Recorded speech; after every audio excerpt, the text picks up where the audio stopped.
Welcome to the DoD Contract Podcast, where we talk with businesses and subject matter experts that are selling to the U.S. government and the Department of Defense.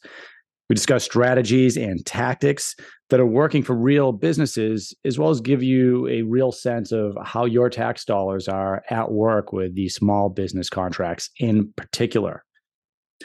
I'm Richard Howard, owner of DoDContract.com. I'm a retired lieutenant colonel from the U.S. Air Force and former acquisitions officer for the Department of Defense.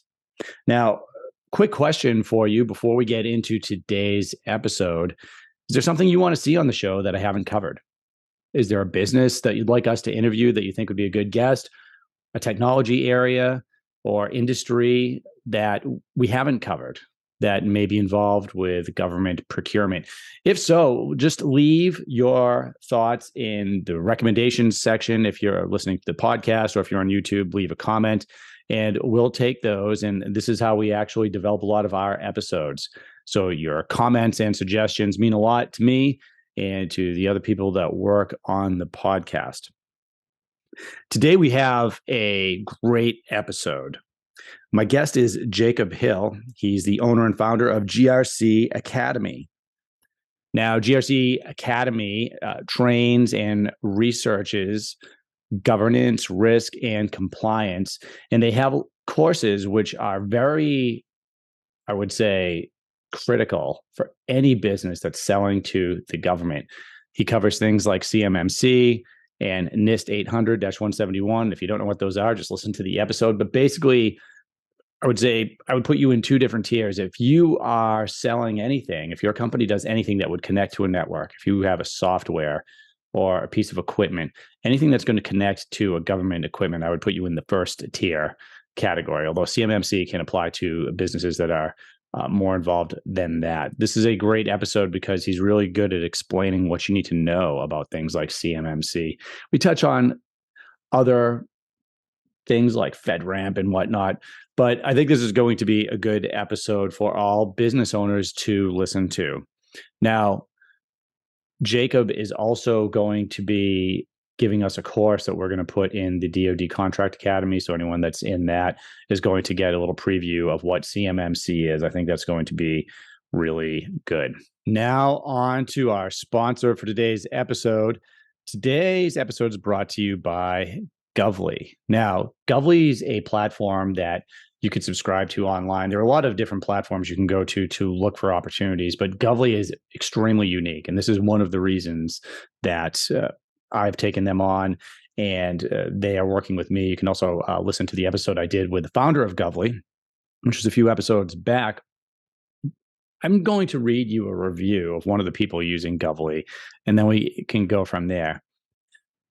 And this is on the main page of their website. Govly is the best software tool in the federal government contracting space. They ingest several of the large government contracts procurement, requests for quotes, in the IT space, along with their automated systems, which makes your company's life easier when submitting bidding. What this tool does, the reason it's so unique, is that they're not putting in front of you just all of the solicitations that you'd see on a SAM.gov or another bid matching tool, or GovWin IQ, or you pick the tool. What they're doing is they have primes that own these larger contract vehicles. And a lot of the opportunities that are set aside for these contract vehicles aren't going to come out publicly on a SAM.gov. They just go to the primes. Same thing with GSA. So a lot of the primes are in Govly and they need subcontractors to work for them. So they make these opportunities available within Govly. And then you can see them as a small business. So if subcontracting is part of your approach to selling to the government, and it is for most businesses, even the large businesses, then Govly is a very unique tool that can make you aware of opportunities you wouldn't be aware of before. Now, if you would like to investigate further, you can go to the website, govly.com. Tell them you heard about us on DoDContract.com. You can also reach out to me through our DoDContract.com website, and we can put you in touch with the right people there. All right, on to today's episode. Cool. All right. Well, hey, everyone. Thanks for tuning in this week to DoD Contract Academy. Today, I'm with Jacob Hill. Jacob, how are you? I'm doing well. How about you? Thank you for having me on. No, thanks for coming on, man. So I think we first met on LinkedIn, if I'm not mistaken, right? Because we were Yes. going back and forth. We have some common friends, and Corn Wise is one of them. She was on the program, and I'll talk about maybe how she's involved or was involved, because it looked like she peer reviewed some of your work. Yes. But that's really how we kind of started talking, and we also started talking about how you might be able to provide. We have an academy at DoD, so DoD Contract Academy is the podcast. We also have an academy for people interested in selling to the government and kind of working at it. And mainly we're doing things like more high-end services, I guess you could say, done with you and done for you. But Right. kind of the initial piece with the kids in there. And I know we've talked about how you can help with some of the courses and some of the things that, especially cybersecurity and IT and technology focused companies, which is really our sweet spot. I would say that's mainly the people that you're going to hear us interviewing, not always, but a lot of the companies on the podcast are in that space. So why don't you, I'm going to jump off my high horse. Why don't you tell us what you do first? We'll start off with what you do, kind of what your specialty is, and then we'll start, maybe digging in from there. Yeah, sure, certainly. So I've launched a platform about 3 months ago. It is a side hustle. I'll tell you about that first. It's a GRC Academy, and I saw a gap basically that needed to be filled. The DoD and what's known as the Cyber AB and their KCO, which is their training organization for CMMC, has been focused in on building out the ecosystem of consultants and assessors, but there hasn't been as much focus on businesses and getting them, a centralized spot of information that is easily accessible and understandable. There's a lot of great information that many companies are putting out. The DoD puts out great information as well. However, not everyone has that background, right? Sure. And not everybody understands cybersecurity, compliance.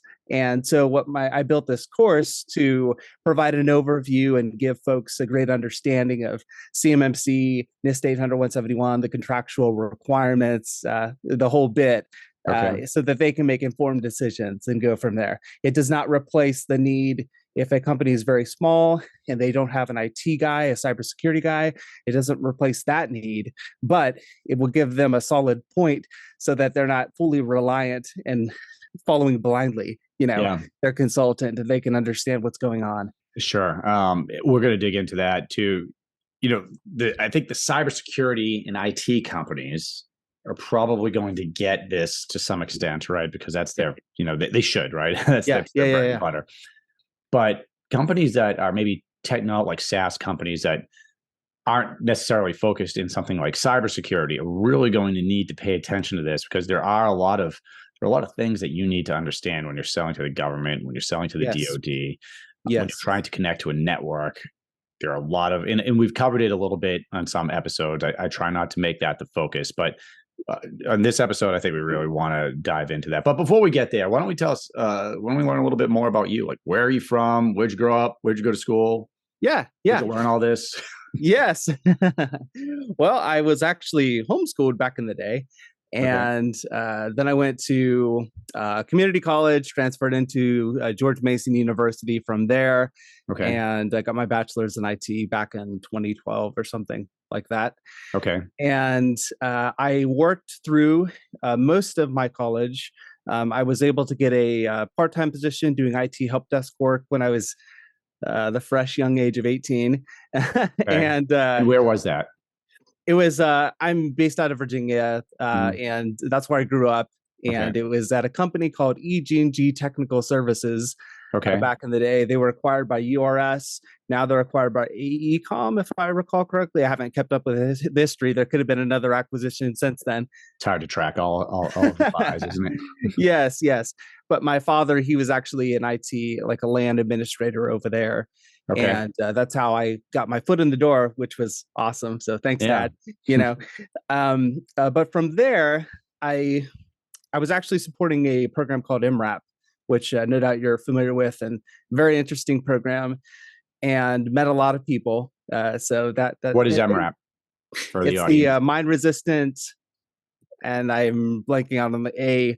And basically, it was meant to counter the IED threat that our troops were facing back in those wars, and it was very successful. Interesting program.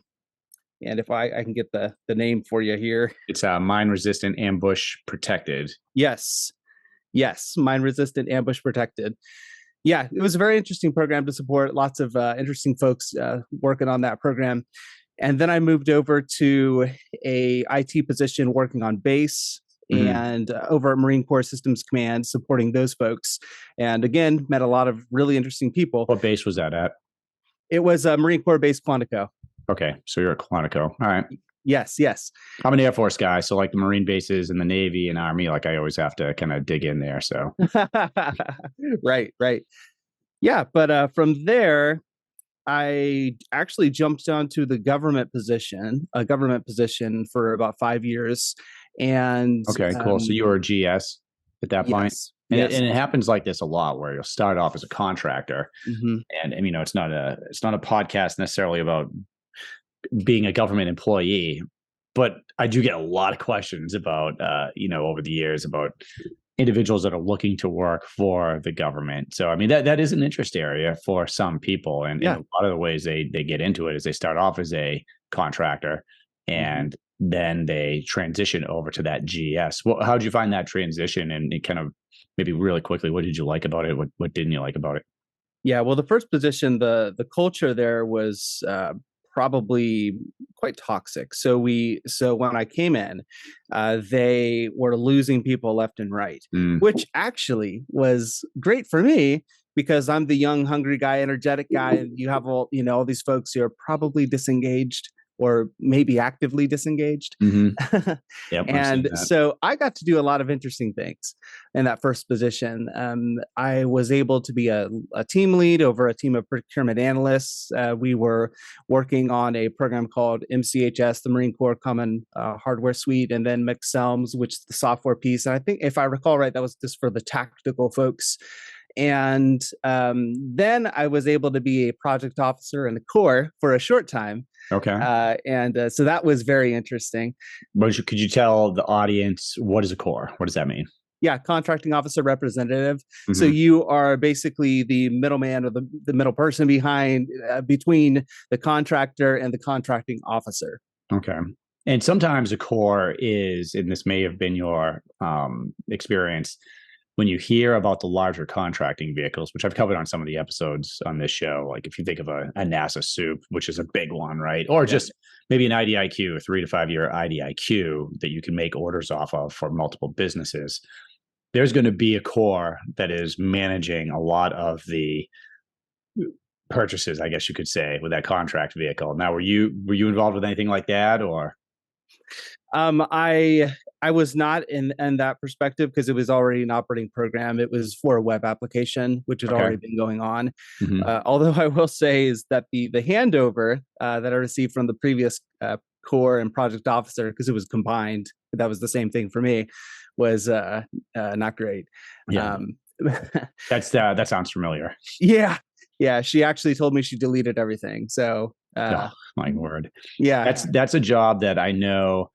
Well, everyone I knew in the government did not want that job because you don't get paid more if you're in the Corps. Often is an additional responsibility. Yes. Right. So, and it is a lot of work, and you got to get it right. Yes. So, but it's a great learning experience, right? Oh, it was doing that job, especially if you're a little bit younger. That's great because you have it in your background now, and you kind of understand it. So good. Okay, so you had that. What happened next? Yeah. So from there, and actually I was able to work with a source selection board and go through that process. Is where a SharePoint back in the day, SharePoint on-prem activity. So that was really interesting. How long was that? How long did it take you to go through that process? Yeah, it wasn't very long. It was maybe a week or two. That's pretty fast. It wasn't long. Yes, it was very fast because How big was the contract? Maybe it was less than $2 million. It was maybe less than $1 million. So it's a smaller contract. Yes. Can you tell everyone, what does that process look like? Because I talk a lot about how to sell to the government on this podcast, right? We talk a lot about what you have to do up to the point of submitting the proposal, and maybe how important it is to get the proposal right. Yeah. But we don't cover a lot of how does the government actually decide what company wins, right? So, Yeah. because often I'll hear, "Hey, government contracts are rigged," right? And Yeah. I've even said, I'm like, I usually knew what company I wanted to hire as a Uh-huh. program manager, but I didn't always get to hire that company. And one of the reasons for that, well, there's lots of regulations and laws that prevent you from just hiring anybody. Right? Yes. But one of the things that happens after you submit the proposals is often that's going to go to a review team and they might not be involved with any of the conversations the program managers had, and the program Yeah. manager is probably not on that review team at all. Maybe he is, Yeah. but probably not, or she. Yeah. So now, what does that look like? So you get what, a bunch of proposals in, and now you have to review them. Yes, that's right. So essentially, I don't remember the criteria for that particular that contract, but I don't think it was lowest price technically acceptable, Mm-hmm. which the government was using for quite a while. I don't know if they Yeah, still are. Hopefully, every hopefully now and I mean, not. it just depends, right? Yeah, I was never a fan of that, and most people weren't. But okay, Yeah. so but it was not lowest price technically acceptable, and so Mhm. now you're on this team that has to Yes. review, and it takes I mean, a couple $1 million contract's not a big contract for the government. So Right. I've seen these teams take months, right, on the bigger Yes. contracts, but so it's kind of lucky that you got the experience that you did on this 1 week endeavor, right? 1 or 2 week endeavor. So what kind of things happen while you're on that team? So, and yeah, don't talk about the specifics, but like you get a bunch of contracts, or you given a set of rules that you have to follow, or grading Yes. criteria? Yes, we were given rules, we were given grading criteria, and again, I don't remember the exact criteria. Yeah.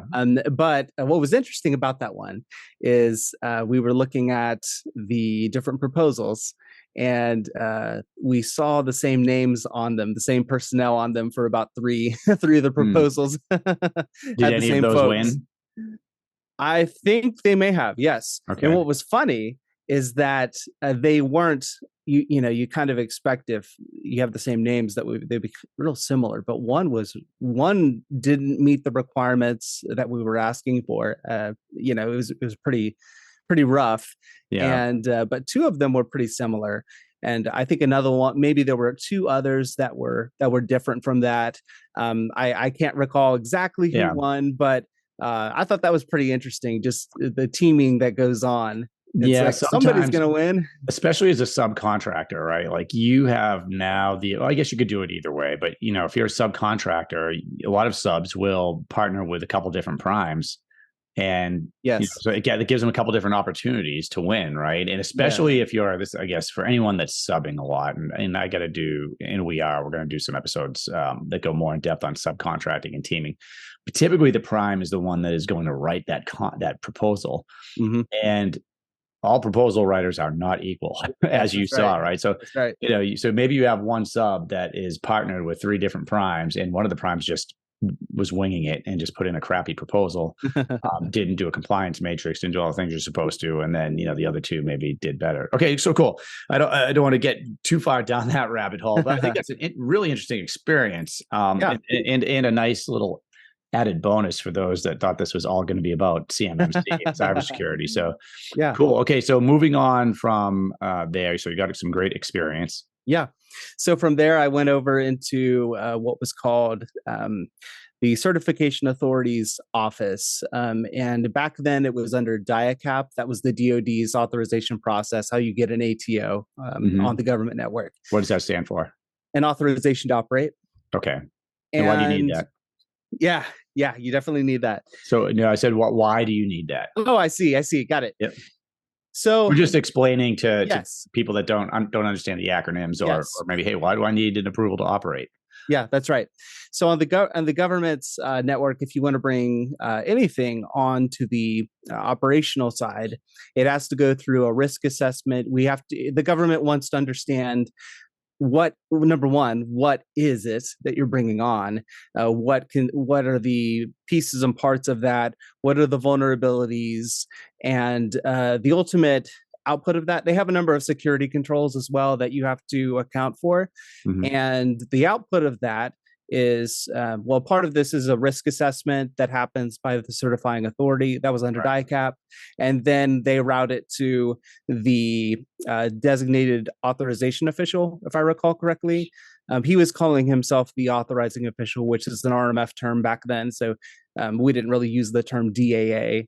But anyway, we routed all of the Marine Corps Systems Command ATO packages up for the final risk decision. And then from there, ideally, they would get their ATO and be able to operate. Right. Doesn't always happen in the way you describe it sounds very logical, streamlined. I can tell you that my experience in the Air Force as a program manager with ATO it was one of my biggest areas of consternation. Not because I didn't think we needed it. You definitely need it.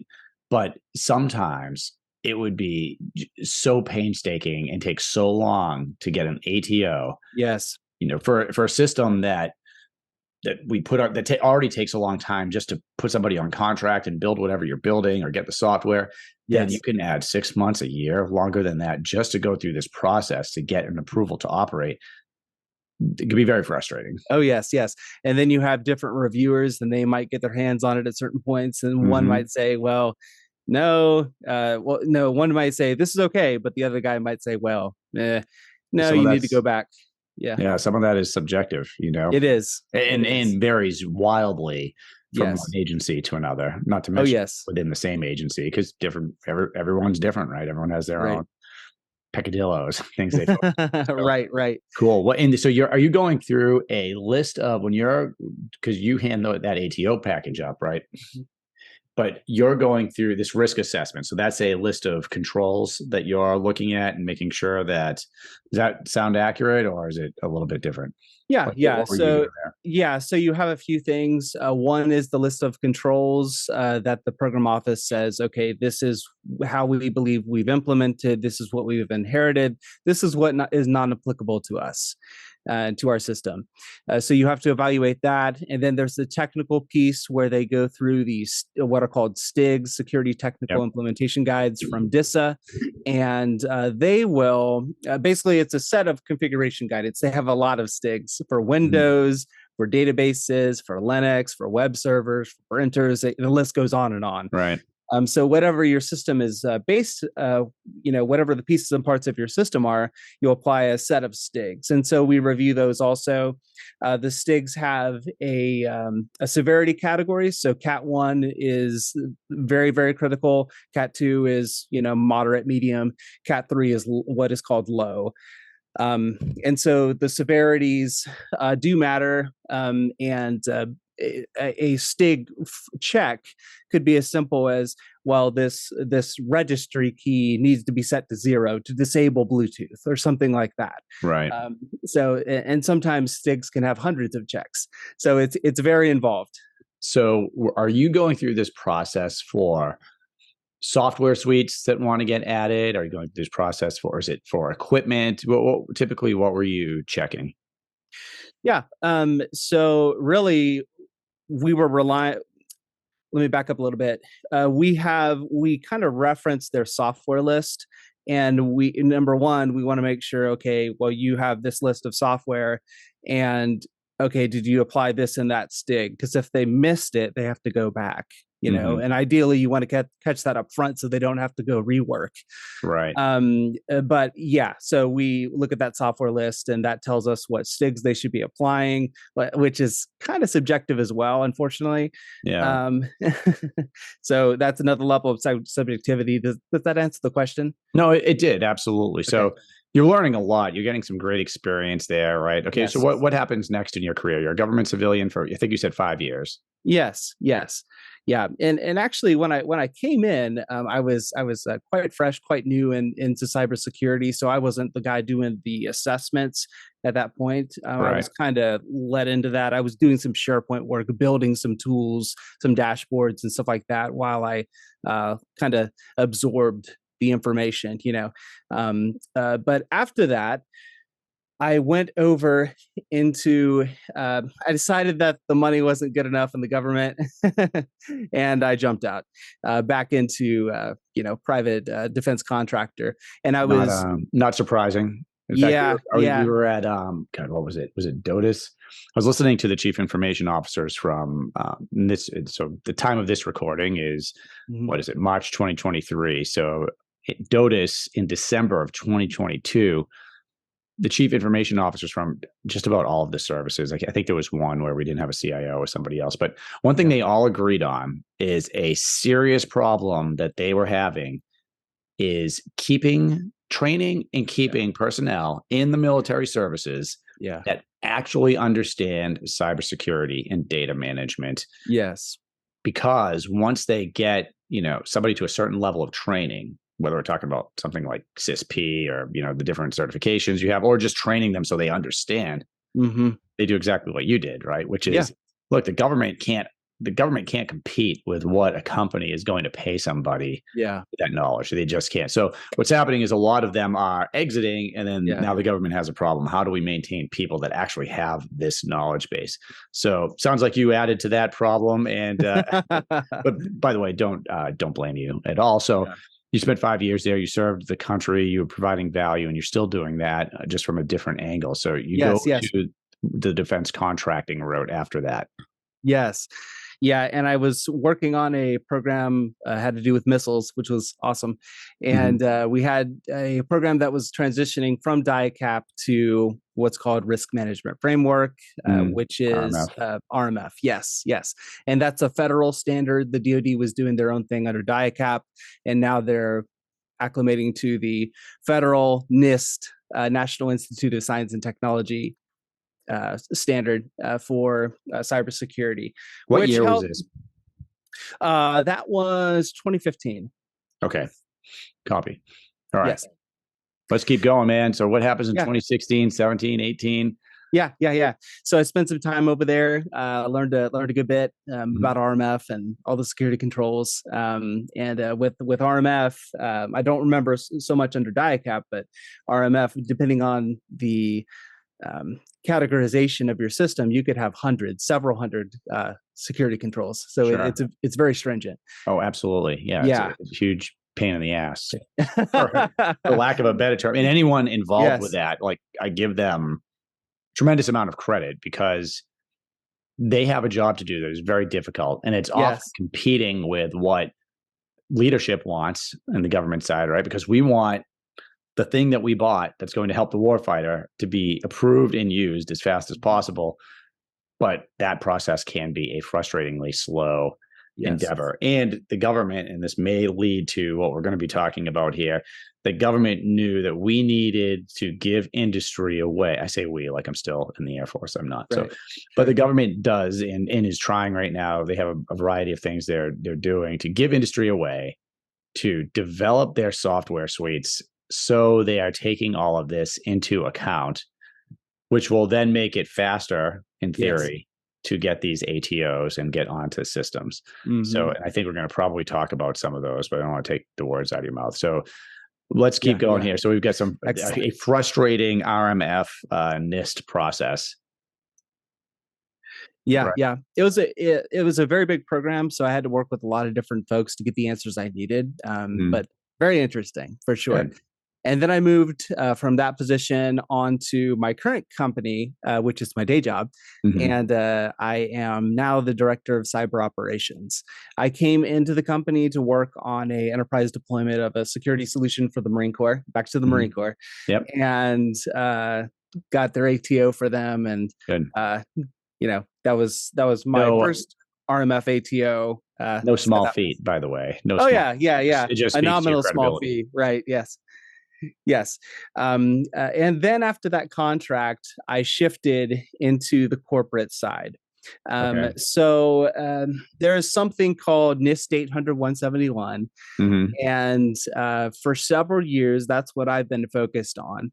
I've shifted a little bit here and there to some customer engagements and some incident response and stuff like that. But the majority of my time has been spent on 800-171. And then they came out with this thing called CMMC, which wasn't well understood and probably still isn't. CMMC is a household name, right? I would say most people know what that name, they can, have some name recognition there. However, the security requirements come from something called NIST 800-171. And if you go back into the DFARS contractual rules, DFARS 252, 204, 7012 specifically, they required the implementation no later than December 31st of 2017. So a lot of folks, I honestly, I don't know if people are looking at all of these. I mean, it would be difficult to with all of those references and contractual clauses and stuff like that. But it's something that folks need to be aware of, is that when you get a contract with DoD, and if they have that DFAR 7012 clause, you're supposed to be accounting for all of these cybersecurity requirements. Right. From a document called the State Under 171. Well, what the DoD learned is that self-attestation does not work. Right. The companies, well, it's just like the companies are just like the government, right? When you're going through that ATO process, depending on who you get, they're going to have a different opinion, because there's some subjectivity in some of the, just like a government RFP or proposal. When you're writing something like that, there's some subjectivity, in some cases a lot of subjectivity, in some cases less. But so now it depends on the person, right? So if you have a company that's going through that self-attestation process, right, it really depends on who is doing that. And and depending on what their risk aversion sounds like, so how much they actually know about the topic, there are so many things that can come into play there. And CMMC is actually not required right now. Right? Is that fair to say? Yeah, that's correct. That's correct. They're going through their rulemaking process right now, and that will impact DFARS 252, 204, 7021. There are a few other clauses that are in fact that regard contractor cybersecurity for the DoD, but 7021 is the one that's going to be impacted by the rulemaking process. And so what's going on right now is, like I said, they're in rulemaking, and if they release a proposed rule, what will happen is likely we'll see CMMC requirements and contracts probably next year in 2024. If we get an interim final rule, we'll probably see it contracts requiring CMMC certification or compliance this year. But and so I think a lot of companies are just kind of putting everything on hold. They are. I think you're right.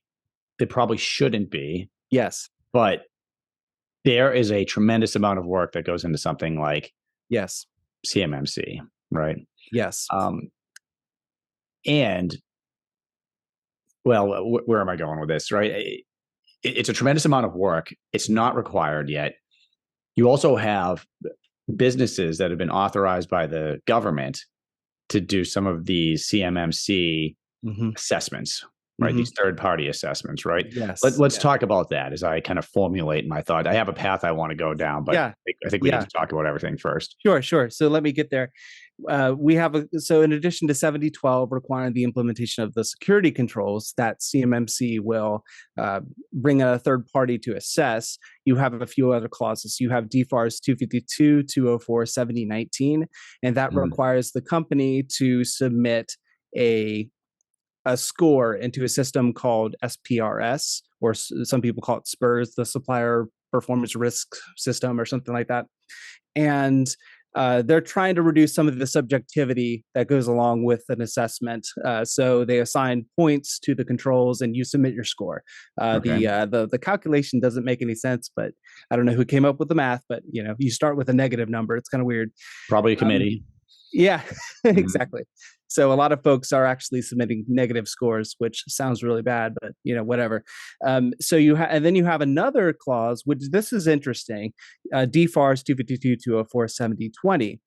And what this one does is if you have a contract with that clause, what you're saying is, okay, government, at any time you can give me a ring and tell me that you are coming to assess me even before CMMC begins.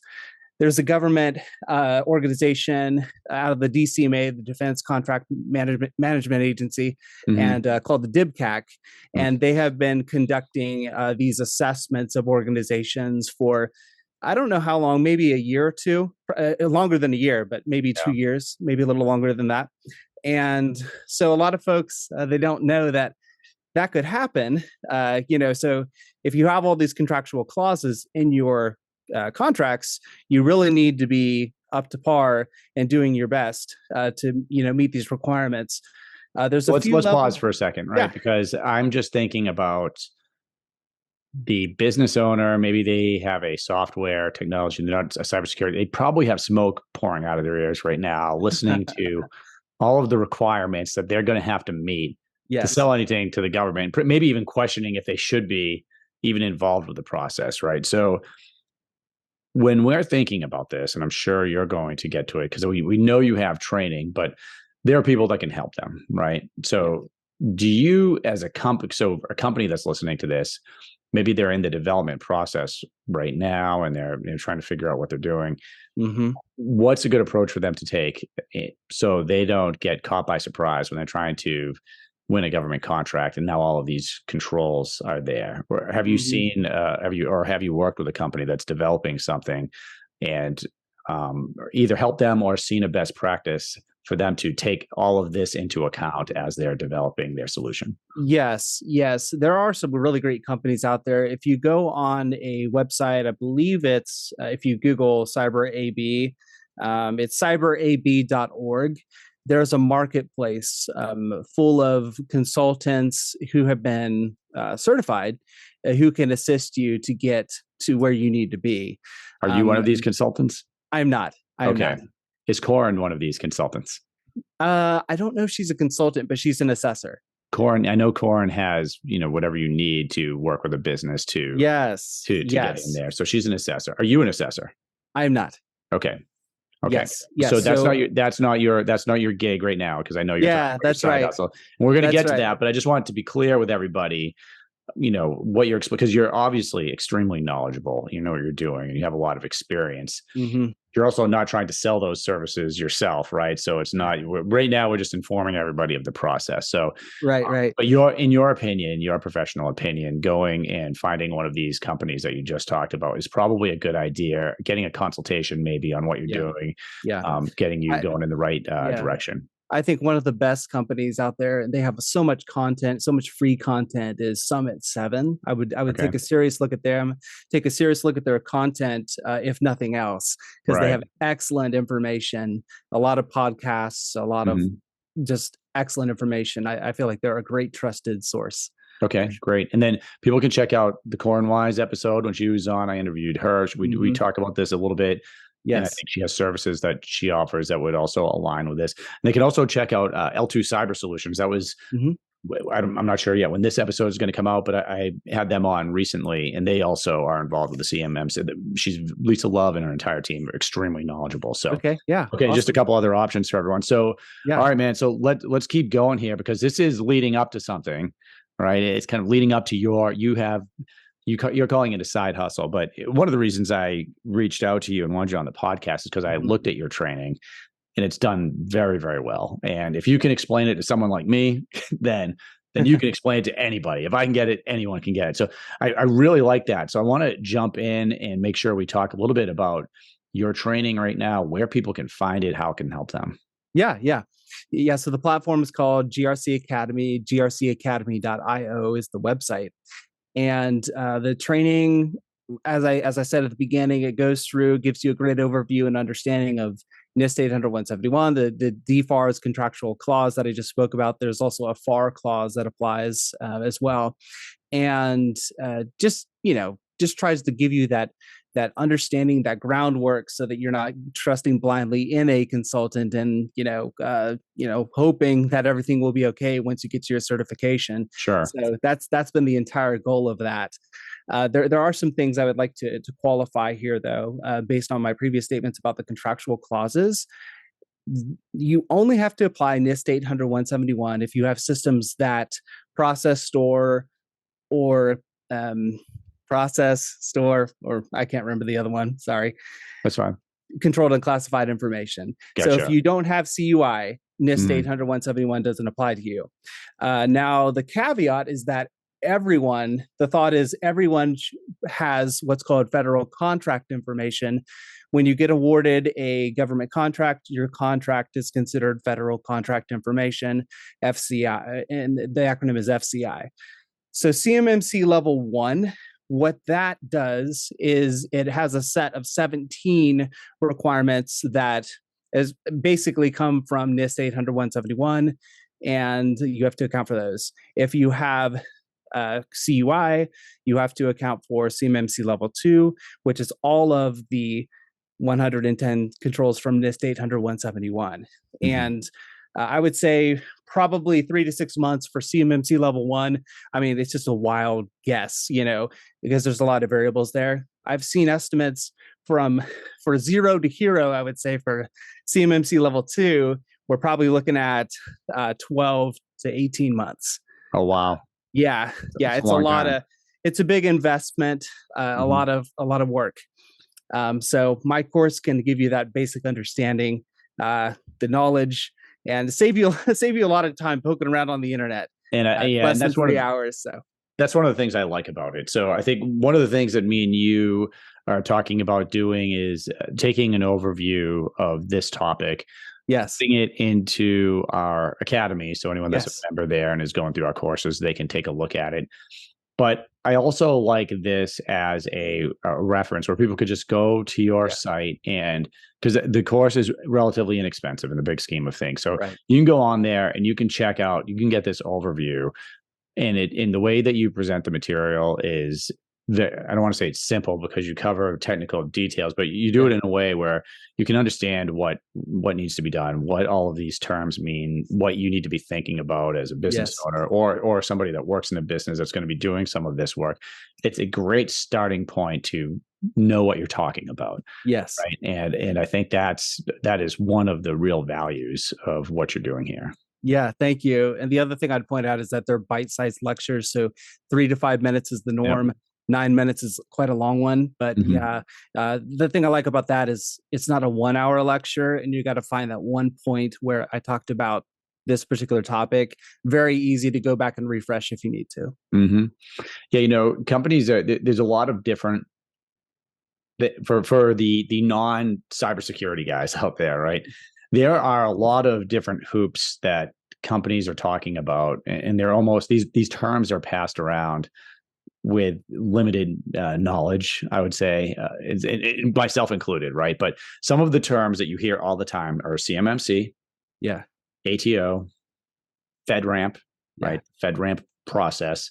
Yes. You hear also about the Air Force and the different services have different platforms that you can go through, that you can kind of put your business in, and like software development platforms and different ways to work and develop software under a government curtain, I guess, where you're kind of putting controls in, whether we're talking about cloud-based or on-prem. So this is one of the hottest things people are talking about. And look, especially if you're on contract with the government.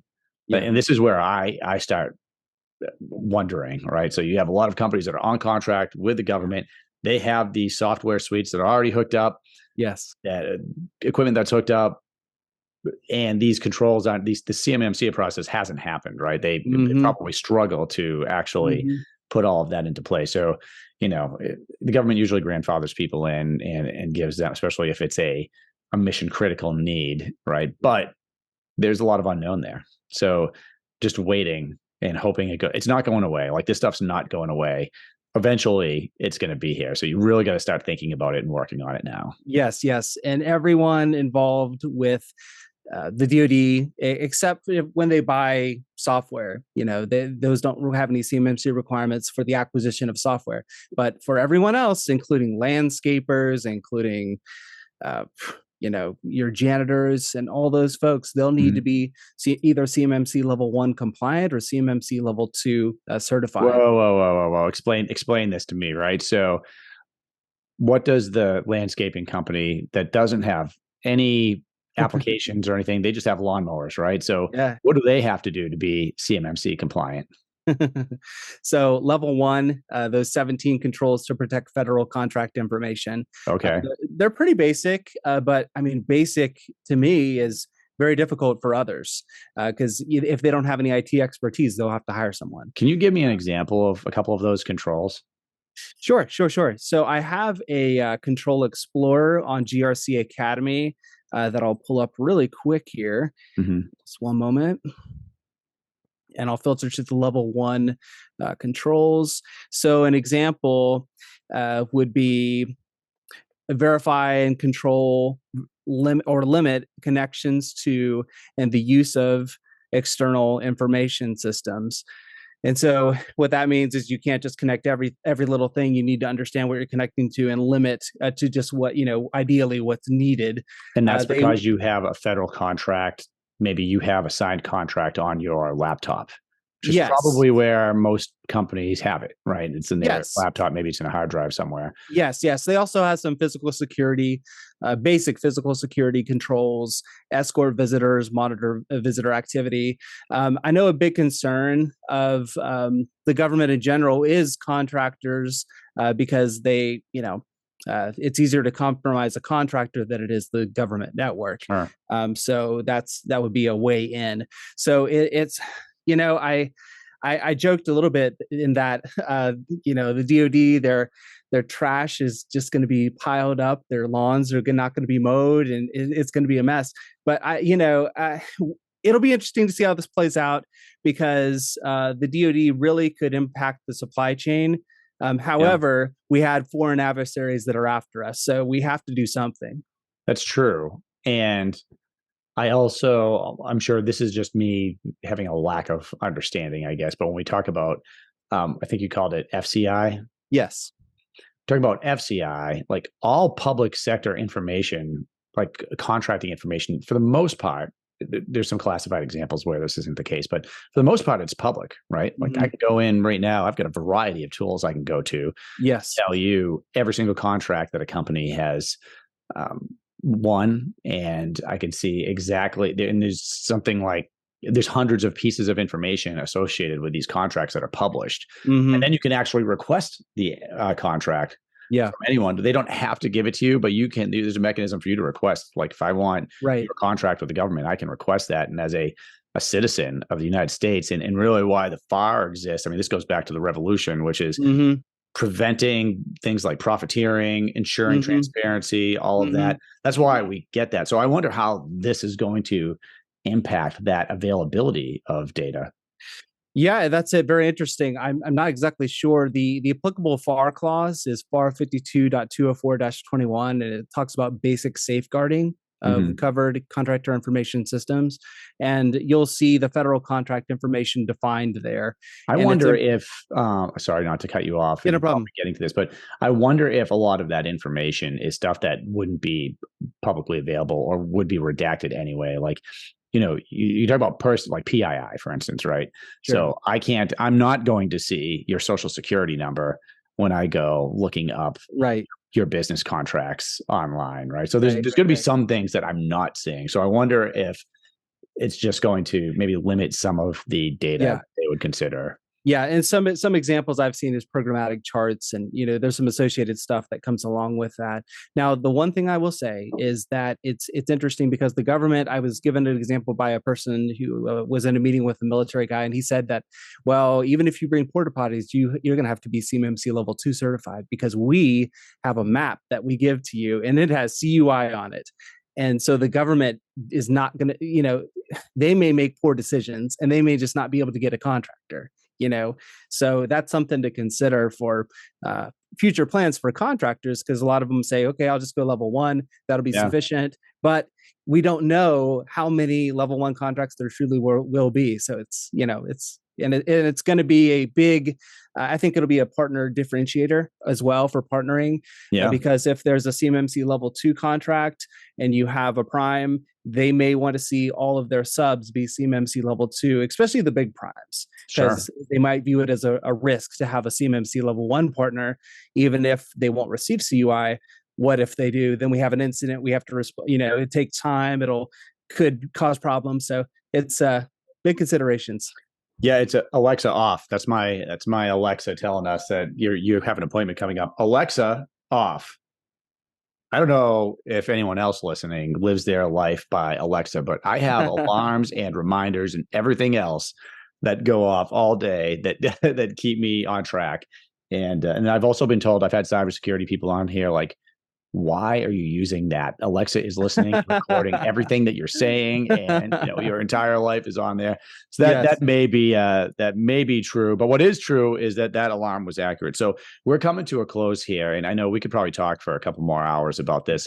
Here's what I know is that it's a hard problem, and you have a great understanding of this, and you understand the problem, and you can provide a solution and definitely some training. Yes. And that's a great place to be at. If you understand a hard to solve problem, then that makes you sought after. And so people are going to be seeking after your knowledge and wisdom. Where can they find you? Yeah, I'm on LinkedIn, Jacob Hill. Just search for me there. We'll probably have a link in the description. GRCacademy.io is the platform that we've been discussing with the CMMC course. Take a look at that. And thank you so much for having me on. I really appreciate it. No, cool, man. Thanks for coming on. For those in the academy, they're probably going to start seeing you in the academy a little bit here. Yeah. I'll have our video recording of this in our academy. But as far as the podcast is concerned, for all our listeners out there, I'm going to have all of the links in the notes pages of whatever platform you're listening to this on, iTunes, whatever. Make sure you like this episode because, Jacob spent a long time here describing CMMC, and it helps us. Leave a review. Tell us how awesome Jacob is. We want to hear it. Go to his website, get his course. You can always go to our website at dodcontract.com and hook up with Jacob there too. Love having you on the show. Probably the first of many. Thanks for coming on, man. Yeah, thank you. Enjoyed it. Have a good one. All right. Take care, everyone. See you next week. All right.